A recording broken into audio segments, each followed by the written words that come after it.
تو اس حوالے سے پھر وہ پروگرام کو انہوں نے کنٹینیو نہیں رکھا. تو ان کا بھی یہ تھا کہ ان کے حامی جو ہیں وہ ریزائن کرتے چلے جائیں گے اور وہ الیکشن وہاں پہ بائی الیکشن لڑیں گے, اس طرح وہ ایک ٹربل کریٹ ہوگا. تو عمران خان صاحب نے بھی یہی ایک حکمت عملی تیار کی ہے کہ یہ جو جسے وہ کہتے ہیں کہ یہ امپورٹڈ حکومت ہے, تو اس حکومت کو ڈی اسٹیبلائز کرنے کے لیے انہوں نے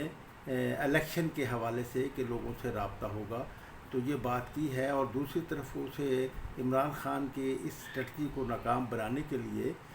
جو پی ڈی ایم کی حکومت یعنی شہباز شریف کی حکومت نے جو حکمت عملی تیار کی ہے وہ یہ ہے کہ قسط وار یعنی کچھ لوگوں کے ریزگنیشن وہ وقفے سے منظور کروا رہے ہیں الیکشن کمیشن سے. اور اس پر وہ ریٹ پٹیشن میں بھی گئے ہوئے ہیں عمران خان صاحب اپنا سپریم کورٹ میں, جس میں کہ انہوں نے یہ موقف اختیار کیا ہوا ہے کہ ریزگنیشن جو ہے یہ ایک ہی وقت میں سب منظور ہونے چاہیے, اور الیکشن کمیشن کے اس فیصلے کو انہوں نے ختم کروانے کی کوشش کی ہے. تو ناظرین کرام اس میں بھی دو رائے تھیں لوگوں کی. ایک رائے تو یہ تھی کہ عمران خان صاحب کو یہ جو قومی اسمبلی کا فیلڈ ہے یہ بھی ایک طرح کی جنگ ہوتی ہے, سیاسی جنگ, اس میں کہ وہ انہیں خالی نہیں چھوڑنا چاہیے تھا. اور خالی چھوڑنے کا یہ نقصان ہوا ہے کہ پی ڈی ایم کی حکومت نے اپنی مرضی و منشا کے مطابق بہت سے فیصلے کر لیے ہیں, اور جو انہوں نے اپنی مرضی کا اپوزیشن لیڈر جو کہ پی ٹی آئی کے راجہ ریاض ہیں ان کو مقرر کیا ہوا ہے. اور یہ میرے لیے کافی حیرانی کی بات ہے, تجسس کی بات ہے, اس پر کیوں نہیں شور مچایا گیا کہ اور عمران خان صاحب بھی اس پر چپ سادے ہوئے ہیں کہ راجہ ریاض جو ہے یہ پی ٹی آئی کے ٹکٹ پر کامیاب ہوا تھا تو اسے ڈسکوالیفائی کیوں نہیں کروایا گیا اور اس کے لیے کوشش کیوں نہیں کی گئی, اور اگر کی گئی تو وہ کیوں ناکام ہوئی. تو اس بات کو لوگوں میں آنا چاہیے تھا. لیکن راجہ ریاض کے ذریعے سے انہوں نے بہت سے کام لے لیے, مثلا نیب کے جو آدھے پر باقی تھے, آدھے پر تو جو تھے وہ تو خود عمران خان صاحب کے ہی دور میں کاٹ دیے گئے تھے, یعنی مستثنیٰ قرار دے دیا گیا تھا بیوروکریسی کو, مستثنیٰ قرار دے دیا گیا تھا بزنس مینس کو, اور اس کو بھی عمران خان صاحب نے اپنا بڑا کریڈٹ شمار کیا تھا اور مبارکباد دینے لاہور بھی پہنچے تھے. تو یہ تو سب کچھ اب آپ کے سامنے ہے. تو بات یہ ہے کہ یہ بات تو پھر تضاد تب شروع ہوا عمران خان صاحب کا جیسے کہ تضاد شروع ہوا جنرل حمید گل صاحب کا کہ انہیں جب آرمی چیف نہیں بنایا تو پھر وہ چیخ اٹھے تھے کہ اور یہ بھلا ہو اس وقت کے صدر غلام اسحاق خان صاحب کا کہ انہوں نے یہ حقیقت جو تھی وہ بتا دی تھی جنرل حمید گل کو کہ تمہیں تو ہم بنانا چاہتے تھے لیکن امریکہ اس پر رضامند نہیں تھا, یعنی اصل اپوائنٹنگ اتھارٹی جو تھی وہ امریکہ ہی تھا. تو اس کے نتیجے میں پھر یہ ہوا کہ حمید گل کھل کر امریکہ کی مخالفت میں آ گئے. تو ناظرین کرام کچھ لوگوں نے تو اس پر بڑی قربانی بھی دے دی کہ جہاد افغانستان کے نام پر جو تھا لڑنے کے لیے اسلام کے نام پر جماعت اسلامی سے متاثر ہو کر اس کی لائن سے ڈاکٹر عافیہ صدیقی بھی عملی طور پر جہاد میں شریک ہوئی تھیں. اتنی بڑی ڈاکٹر جو تھیں وہ آپ دیکھیں کہ وہ بھی اس قدر متاثر ہوئیں جماعت اسلامی کے اس وقت کے پروپیگنڈے سے کہ وہ سوشلزم کے خلاف جو ہے افغانستان میں لڑنے کے لیے خود اپنے ہسبینڈ کے ساتھ چلی گئی. لیکن جب جہاد اپنے منطقی نتیجے میں امریکہ کی مرضی کے مطابق کمپلیٹ ہو گیا تو پھر ان پر یہ بات یہ حقیقت آشکارا ہوئی تھی ڈاکٹر عافیہ صدیقی پر کہ ہمیں تو استعمال کیا گیا ہے. تو پھر وہ جماعت اسلامی کے ڈسپلن سے نکل کر پھر وہ امریکیوں کے خلاف لڑی اور اس کی تلافی کرنا چاہی, جس کے نتیجے میں وہ عظیم عورت جو ہے جو اگرچہ پہلے جو تھی وہ جہاد افغانستان وہ اس میں استعمال ہو گئی, اس سے کام لے لیا گیا, اس کے جذبے کو اس کے اندر جو نور موجود تھا اسلام کا اس کو خوب استعمال کر لیا گیا. تو پھر اس کے بعد پھر جب اسے احساس ہوا کہ مجھے تو اسی طرح پاکستان کے ایک جرنیل کا بھی واقعہ سامنے آیا ہے کہ وہ بھی جہاد افغانستان میں خوب وہ اس نے رول ادا کیا تھا, لیکن بعد میں جب اسے احساس ہوا تو وہ اپنا جاب چھوڑ کر وہ افغانستان چلا گیا اور پھر وہ امریکہ کے خلاف لڑتا ہوا کہیں گم ہو گیا یعنی شہید ہو گیا۔ تو ناظرین کرام یہ واقعات ہیں، ہوتا ہے ایسے المناک واقعات تو ہوتے ہیں کہ کاش وہ اس وقت بھی یہ بات سمجھ میں آ جاتی کہ جہاد افغانستان کرنے کی بجائے افغانستان کے سوشلسٹ انقلاب کو افغانستان کا اندرونی معاملہ سمجھتے ہوئے مداخلت نہیں کرنی چاہیے تھی۔ تو اگر افغانستان میں انقلاب افغانستان سٹرونگ ہوتا تو پھر امریکہ کو اس خطے میں اپنے مفادات بچانے کے لیے پاکستان کو ایک ویل ڈیولپڈ کنٹری بنانا پڑتا اور بنوایا جا سکتا تھا۔ تو لیکن ناظرین کرام یہاں تو پھر بہت سی ایسی باتیں ہوئیں کہ جس کے بارے میں آئندہ میں ویلاگ میں اظہار خیال کر بھی چکا ہوں، مزید بھی گاہے گاہے کرتا رہوں گا۔ تو اب بات تو یہ ہو رہی ہے کہ یہ الیکشن جو کل ہو رہا ہے تو اس میں عمران خان صاحب نے صرف الیکشن جیتنے کے لیے کہ الیکشن جیتا جائے، تو جب کہ وہ خود قومی اسمبلی سے ریزائن کیا ہے، اصولاً تو انہیں الیکشن پھر یہ لڑنا ہی نہیں چاہیے کہ جس اسمبلی میں سے آپ خود ریزائن کر کے آ گئے ہیں پھر اس کو خود ہی پھر الیکشن لڑ رہے ہیں، بائی الیکشن اس کا۔ تو یہ کیا ہے؟ اصل میں بات یہ ہے کہ عمران خان صاحب ڈسٹیبلائز کرنا چاہتے ہیں موجودہ حکومت کو، اور اس کے لیے وہ عوامی پریشر استعمال کرنا چاہتے ہیں۔ تو عوامی پریشر کے حوالے سے اب اس میں عمران خان صاحب نے کا موقف یہ رہا ہے کہ عمران خان صاحب کا موقف رہا ہے کہ میں وراثتی خاندانی سیاسی وراثت کے خلاف ہوں۔ یہ بہت اچھا موقف ہے، ڈیموکریٹک بات ہے، یہ ہونا چاہیے، لیکن اپنے اس اصول کو، اپنے اس بیانیے کو، اپنے اس موقف کو عمران خان صاحب نے قربان کر دیا ملتان کی نشست پر، جو کہ قومی اسمبلی کی نشست جو ہے اس پر شاہ محمود قریشی جو وائس چیئرمین ہیں پی ٹی آئی کے اور بڑے جاگیردار ہیں ملتان کے، دو ہی بڑے جاگیردار ہیں ملتان میں جو مقابلہ آج کل جاری ہے، تو اس میں جو ہے وہ ان کی بیٹی کو ٹکٹ دے دیا ہے۔ تو جب کہ ان کے ایک بیٹا جو ہے وہ MP ہے پنجاب اسمبلی کا زین قریشی، خود شاہ محمود قریشی صاحب جو ہیں وہ MNA ہیں اور انہوں نے عمران خان کے اس پالیسی کے مطابق ریزائن دے رکھا ہے جو ابھی ایکسیپٹ نہیں ہوا۔ تو ناظرین کرام اب وہ جو سیٹ خالی ہوئی تھی زین قریشی کی، تو یعنی اب ایک ہی خاندان میں باپ جو ہے وہ MNA ہے اور بیٹا جو ہے MPA ہے، اور بیٹی جو ہے جو کراچی میں بیاہی ہوئی ہے انہیں کراچی سے بلوا کر وہاں پر الیکشن لڑوایا جا رہا ہے مہر بانو قریشی سے۔ تو ناظرین کرام یہ ایک یعنی یہاں پر اپنے یہ ایک بہت ٹرننگ پوائنٹ تھا اگرچہ، لیکن میں یہ سمجھتا ہوں کہ عمران خان صاحب نے یہ دیکھتے ہوئے کہ اگر شاہ محمود قریشی کی بیٹی کو اگر ٹکٹ نہ دیا تو شاہ محمود قریشی کے پاس یہ جواز پیدا ہو جائے گا اور وہ کہیں پارٹی سے سلپ نہ ہو جائے۔ عمران خان صاحب کو اس بات کا علم نہیں کہ یہ تو خود سنکنگ ویٹ ہے، اس لیے کہ یہ تو امریکہ کے خلاف لڑنے والوں کے حوالے سے یہ تو وہی بات ہے جو بیگم نصرت بھٹو نے بھٹو صاحب کے بارے میں کہی تھی کہ ذوالفقار علی بھٹو امریکہ کے خلاف لڑائی لڑ رہے تھے، جنگ لڑ رہے تھے، لیکن اپنے ارد گرد سارے کمانڈرز جو تھے، یعنی اپنے ارد گرد جو پولیٹیکل رولرز جو تھے وہ سارے کے سارے امریکہ نواز تھے۔ تو ناظرین کا اس لیے کہ بھٹو صاحب نے لیفٹ کو تو پرد کر دیا تھا اپنی پارٹی میں سے، جو کہ اینٹی سامراج تھے، اینٹی امریکہ تھے، تو اب تو سارے جو تھے وہ بھٹو صاحب کے، اور اسی طرح جو بھٹو صاحب کو بات ہوئی وہی بات اب عمران خان صاحب پر صادق آتی ہے۔ تو ناظرین کرام ملتان کی سیٹ کے بارے میں میں خصوصی کیونکہ ہمارا ہمسائے کا شہر ہے، قریبی وہ ہے سرائکی بیلٹ کا، تو اسی تک میں کنسنٹریٹ رکھوں گا کہ ملتان میں اب دو بڑے جاگیردار خاندانوں میں مقابلہ ہے۔ ایک پیپلز پارٹی کا جو ہے وہ سید یوسف رضا گیلانی جو ہے ان کا بیٹا علی موسیٰ گیلانی ہے، اور دوسری جانب جو ہے وہ یہ پیپلز پارٹی کے وہ اب یوسف رضا گیلانی صاحب کی بھی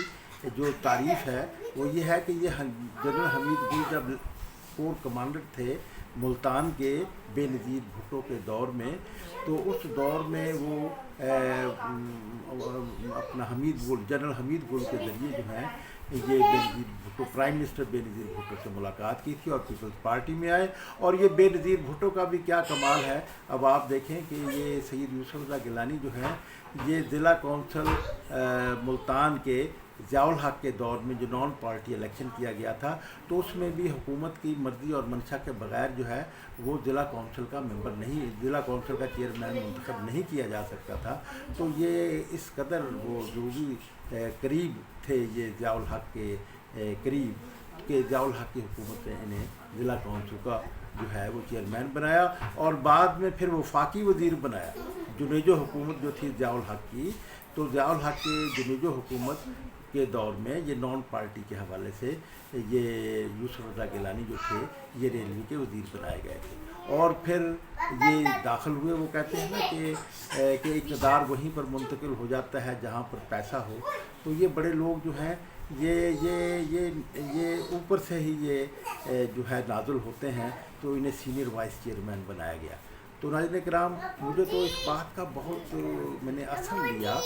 کہ ہماری قوم پرست جو سرائکی پارٹیاں ہیں اور صوبے کے بارے میں وہ کرتی ہیں، تو ان کے بہت سے لیڈر جو تھے وہ سید یوسف رضا گیلانی کی حمایت میں سرگرم ہو گئے. یعنی ان کی اپنی کوئی آئیڈینٹی نہیں ہے. اور یہ جو ہے یہ فیوڈلز کا جو کہ پارٹنر رہتے ہیں، ایک طرف یہ تخت لاہور کو گالیاں نکالتے ہیں، برا بھلا کہتے ہیں، اور دوسری طرف یہ تخت لاہور سے الائنس کرنے والے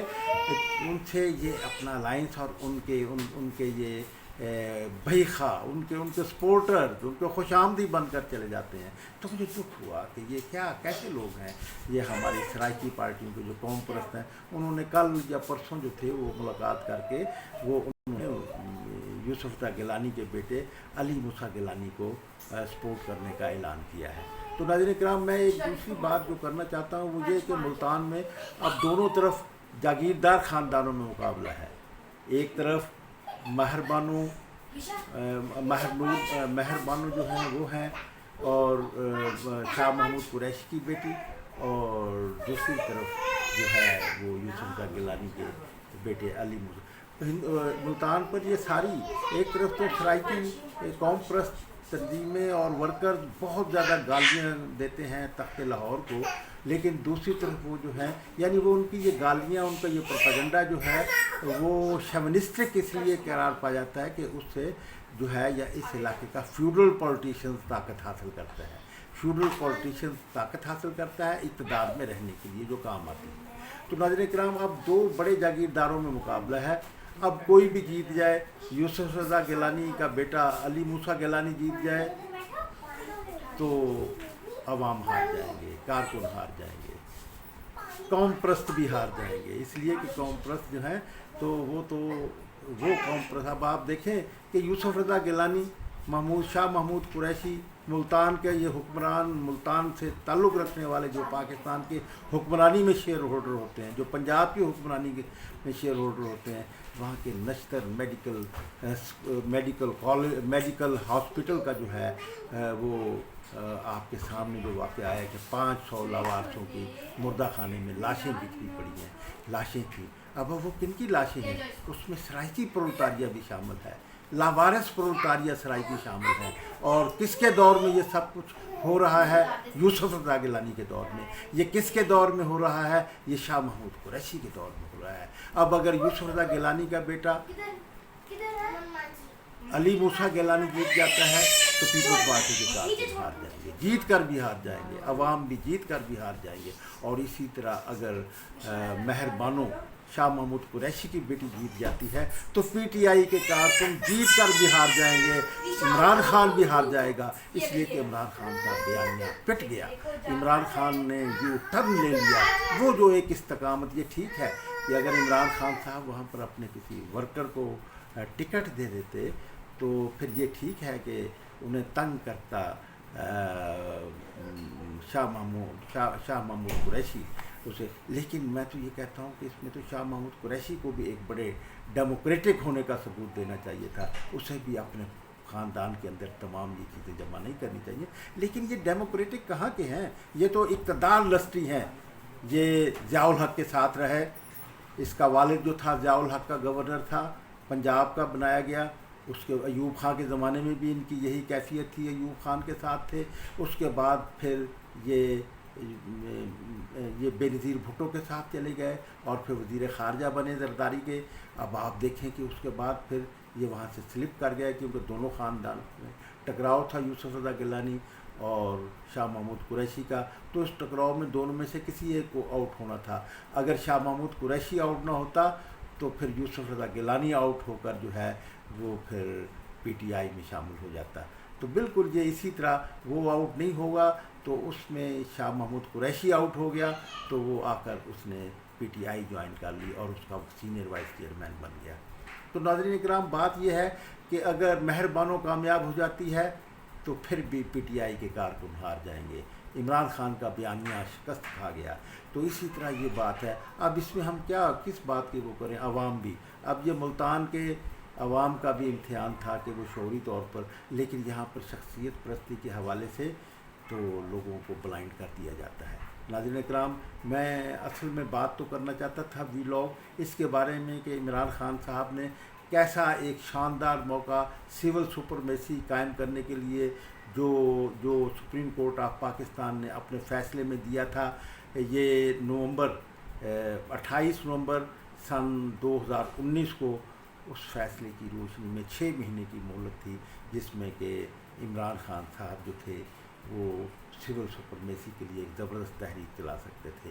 جو کہ انہوں نے ایک موقع گنوایا، جس سے ثابت ہوا وہ عمران خان صاحب نے وہ موقع کیوں گنوایا، کیسے گنوایا۔ تو اس کے بارے میں تفصیلی ویلاگ جو ہے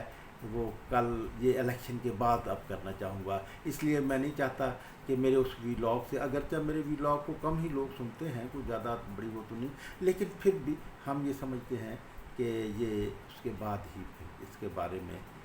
جو ہے وہ میں ویلاگ میں یہ تمام تفصیلات بتاؤں۔ میں تفصیلات اس لیے یہ بتانا چاہتا ہوں کہ ہم جو پولیٹیکل ورکرز ہیں، ہم یہ سوچنا شروع کریں، ہمیں بلائنڈ نہیں رہنا چاہیے، ہمیں جو ہے ہم آپس میں یہ سوچتے ہوئے کہ کیسے مختلف پہلو رکھتے ہیں واقعات، اور ان واقعات کو کیسے استعمال کیا جاتا ہے، لیکن ان واقعات کو استعمال کر کے تاریخ کا رخ جو ہے وہ تو بہت عظیم لوگ ہی بدلا کرتے ہیں۔ جیسے کہ ابراہم لنکن نے ایک موقع، پھر ٹرننگ پوائنٹ ایسا آیا کہ اس کو اس موقع نے موقع فراہم کیا تھا جنوب کی ریاستوں نے، کہ جنوب کی ریاستوں کو شکست دینے کے لیے پھر اسے موقع ملا کہ اس نے کیش کروایا۔ اس خانہ جنگی کے زمانے میں جب بغاوت کر گئی تھیں وہ جنوب کی ریاستیں، تو ان کو شکست دینے کے لیے غلامی کو ایبولش کرنے کا قانون بنایا تھا، اور وہ دنیا کی تاریخ میں وہ غلامی کو ختم کرنے والا قانونی طور پر پہلا صدر قرار پایا، پہلی سیاسی حکمران قرار پایا جس نے کہ غلامی کو ختم کیا۔ ناظرین کرام، ایسا ہی عمران خان صاحب کو بھی موقع جو تھا وہ تاریخ نے دیا تھا، موقع جو تھا وہ supreme court of Pakistan Asif Saleem Khosa صاحب نے اور سپریم کورٹ نے 3 ججز نے وہ کیس سنا تھا۔ تو اس کے بارے میں تفصیلات کہ وہ کیسے کیش کروا سکتے تھے عمران خان صاحب، اگر وہ کیش کروا لیتے تو آج بھی عمران خان وزیر اعظم ہوتا، طاقتور وزیر اعظم ہوتا، پاکستان کی تاریخ کا ٹارزن وزیر اعظم ہوتا۔ ناظرین کرام، وہ ٹارزن وزیر اعظم کیسے ہوتا، یہ اب آپ میرے ویلاگ کا انتظار کیجیے۔ میں بہت آپ پر شکرگزار ہوں، میری باتیں آپ کے اگر آپ اسے پسند کریں تو اسے پھر زیادہ سے زیادہ شیئر کیجیے، تاکہ لوگوں میں ایک سوچنے کا رجحان، جس سے کہ سامراجی قوتوں نے پاکستان کو پسماندہ رکھنے کے لیے، پاکستان کے عوام کو کنٹرول رکھنے کے لیے سوچنے کا عمل عوام میں ختم کیا، اس کو دوبارہ شروع کیا جا سکے، اور اس عمل کے ذریعے ہی پاکستان کی سالمیت وابستہ ہے، اسی سے پاکستان کے عوام کے مسائل حل کیے جا سکتے ہیں۔ آپ لوگوں کا شکر گزار ہوں۔ خدا حافظ۔